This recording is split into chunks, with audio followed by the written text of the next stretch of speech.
આજે પવિત્ર રમજાન માસના જે દિવસો પૂરા થયા 30 દિવસની અને ત્યારબાદ આજે રમજાન ઈદના દિવસે સમગ્ર શહેરમાં અલગ અલગ જગ્યાએ નમાજની અને ઈદની નમાજ પઢવામાં આવી રહી છે. તો આ દરમિયાન જગ્યાએ બંદોબસ્ત રાખવામાં આવ્યો છે.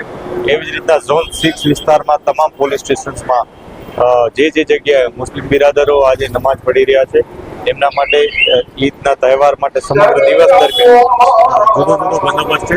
અમુક જગ્યાએ અમે ફિક્સ પોઈન્ટ, અમુક જગ્યાએ પેટ્રોલિંગ રાખ્યું છે.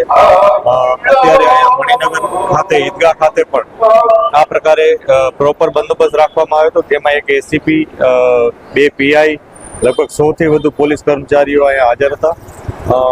જે ઈદગાહના જે છે ટ્રસ્ટીઓ અને જે અહીંયા લોકલ આગેવાનો છે એમના સાથે અમે સંકલનમાં છીએ.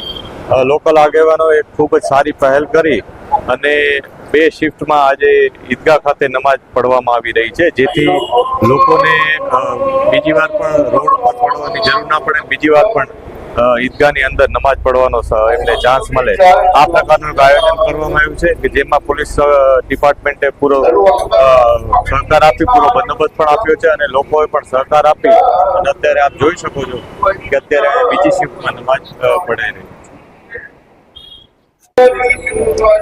આજ રોજ પવિત્ર જે ઈદનો તહેવાર છે એ બદલ હું તમામ મુસ્લિમ બિરાદરોને ખૂબ જ શુભકામનાઓ પાઠવું છું અને આ જે રીતના કોમી એખલાસ વચ્ચે આ ઈદની ઉજવણી થઈ છે એવી જ રીતના તમામ તહેવારો ભારત વર્ષમાં કોમી એખલાસ અને ભારત એકતા સાથે ઉજવાય એવી અપીલ પણ કરું છું અને શુભકામનાઓ પાઠવું છું.